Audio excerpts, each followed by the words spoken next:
नमस्कार दोस्तों, मैं सिद्धार्थ मिश्रा आप सभी का स्वागत करता हूं और आज की वीडियो में हम बताएंगे कि कैसे 38 हिंदुओं का सिर कलम खोपड़ी काट काट कर फेंकी गई मोपला का वो नरसंहार, जब 3 दिन तक कुएं से आती रही आवाज़।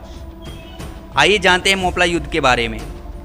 मोपला नरसंहार के बारे में इतिहास की किताबों में कम ही पढ़ने को मिलता है और वो खिलाफत आंदोलन जिसने उसका बीज बोया उस पर तो कोई बात ही नहीं करता। इतिहास की किताबें बताती हैं कि खिलाफत आंदोलन वो आंदोलन था जहां हिंदू मुस्लिम एक दूसरे के साथ खड़े होकर ब्रिटिशों से लड़े, जबकि सच तो ये है कि इस आंदोलन का उद्देश्य मुसलमानों के मुखिया माने जाने वाले टर्की के खलीफा के पद की पुनः स्थापना कराने के लिए ब्रिटिश सरकार पर दबाव डालना था। भारतीय मुसलमान इस्लाम के खलीफा के लिए लड़ रहे थे और गांधी ने इस आंदोलन में उनको समर्थन दिया था। गांधी के इस कदम ने इस्लामाबाद को भारत में और अधिक पोसा।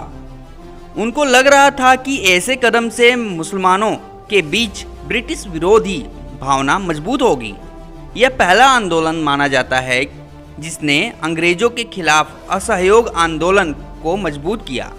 हालांकि डॉक्टर अंबेडकर जी कहते हैं आंदोलन मुसलमानों द्वारा शुरू किया गया था, जिसे गांधी द्वारा दृढ़ता और विश्वास के साथ अपना लिया गया।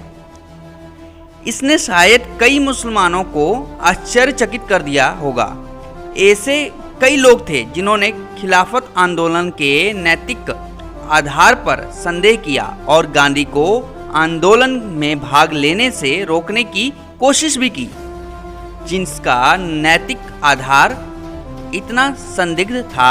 नई दिल्ली में ICHR के पूर्व अध्यक्ष डॉक्टर MGS नारायण ने इस संबंध में लिखा कि गांधी जी उस समय राजनीतिक रूप से मासूम थे और वो ब्रिटिश भारत के संदर्भ में यह मान रहे थे कि भारत में गरीब और अनपढ़ मुस्लिम समुदाय को आसानी से ब्रिटिश सत्ता के खिलाफ एक सक्रिय राजनीतिक संघर्ष में खींचा जा सकता है। मुसलमानों को खुश करने के लिए उन्होंने खिलाफत के मामले का समर्थन किया, जिसे अंग्रेजों ने प्रथम विश्व युद्ध के अंत में तुर्की में समाप्त कर दिया था। बाद में महात्मा गांधी ने खिलाफत को प्रायोजित करने में इस मूर्खता पर खेद व्यक्त किया, लेकिन तब तक बहुत देर हो चुकी थी। नुकसान हो चुका था। मुसलमानों को सामाजिक सुधार और आधुनिक शिक्षा के लिए मानने के बजाय खिलाफत ने उनकी रूढ़िवादी धार्मिक प्रवृत्ति को वैध बनाया और बाहरी दुनिया में इसके बारे में उनके डर और संदेह को जगाया। इसने उनकी सांप्रदायिकता को मजबूत किया और अलाउद्दीन खिलजी और औरंगजेब के दिनों से फिक्रों के खिलाफ नफरत पर गैरतलब है कि खिलाफत आंदोलन ने जहां भारत के भीतर और बाहर काफिरों के खिलाफ भारतीय मुसलमानों को एकजुट किया था, वहीं इस आंदोलन को गांधी ने समर्थन देकर मोपला जैसे नरसंहार की जमीन तैयार कर दी थी।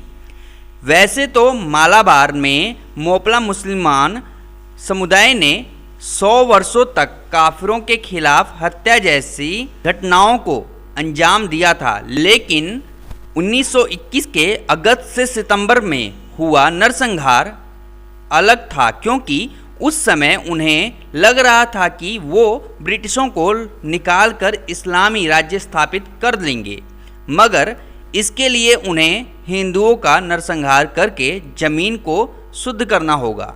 कई लोगों का मानना है कि इस नरसंहार के दौरान आधिकारिक तौर पर मुस्लिम कट्टरपंथियों द्वारा 10,000 से अधिक हिंदुओं का वध किया गया था, लेकिन अनौपचारिक संख्या संभवतः कहीं न कहीं इससे अधिक हो सकती है। इस नरसंहार में एक भयानक घटना घटित हुई। 25 सितंबर 1921 में उत्तरी केरल के थूर और करुवायरकांडी के बीच बंजर पहाड़ी पर खिलाफत नेताओं में एक चंब्रासेरी इम्बिची कोइनथंगल ने अपने 4000 अनुयायियों के साथ रैली की और सभा के दौरान 40 हिंदू पकड़े। इसके बाद हाथ बांधे गए और खिलाफत नेता के पास पेश किया गया। इस दौरान 38 की हत्या हुई, जिसमें 3 को गोली से मारा गया और बाकी के सिर काटकर थूर कुएं में फेंक दिए गए। थूर के कुएं पर कैसे काटे गए थे हिंदू, क्या हुआ था उस समय, आइए जानते हैं। विभिन्न स्रोतों के अनुसार 38 हिंदुओं पर मोपला कट्टरपंथियों के खिलाफ सेना की मदद करने का आरोप लगा था। उनके खिलाफ आरोपों को उन्हें पढ़कर सुनाया गया और देखते ही देखते कट्टरपंथियों ने उनका सिर कलम कर दिया। हत्या के बाद सबकी खोपड़ियां कुएं में फेंक दी गई। दीवान बहादुर सिंह गोपालन, जो कालीकट मालाबार के डिप्टी कलेक्टर थे, उनके द्वारा लिखित द मोपला रिबेलियन 1921 पुस्तक में 25 सितंबर के उस भयानक दिन के बारे में विस्तृत विवरण दिया गया है। पुस्तक के 56वें पेज पर गोपालन लिखते हैं कि एक बंजर पहाड़ी की ढलान पर थुबुर और करुआयंकांडी के बीच बीच में एक कुआं स्थित है। यहाँ चेम्बेरेसी दंगल के 4000 अनुयायियों ने एक बड़ी बैठक की। दंगल एक छोटे से पेड़ की छाया में बैठ गया और 40 से अधिक हिंदुओं को विद्रोही कट्टरपंथियों ने पकड़ लिया और उनकी पीठ के पीछे हाथ बांधकर तंगाल ले जाया गया। इन हिंदुओं पर आरोप लगाया गया कि उन्होंने विद्रोहियों के विरुद्ध सेना की मदद की थी। इनमें 38 को मौत की सजा सुनाई गई। कहा जाता है कि इनमें 3 को गोली मारी गई और बाकी को एक एक करके कुएं पर ले जाया गया। किनारे पर एक छोटा सा पेड़ है।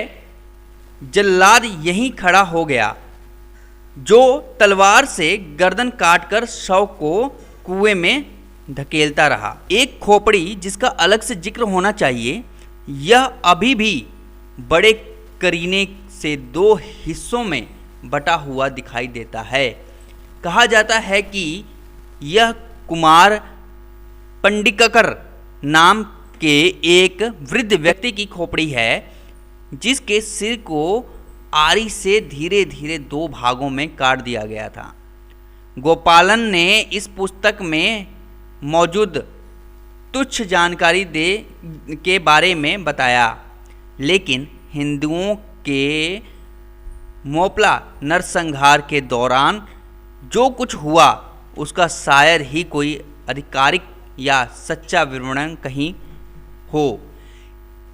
कई वामपंथी इतिहासकारों ने इस नरसंहार को ये बताकर फैलाया कि ये एक कृषि विरोध था, या ये कहा गया कि वो मुस्लिम मजदूर थे जिन्होंने हिंदू जमींदारों के विरुद्ध आवाज़ उठाई थी।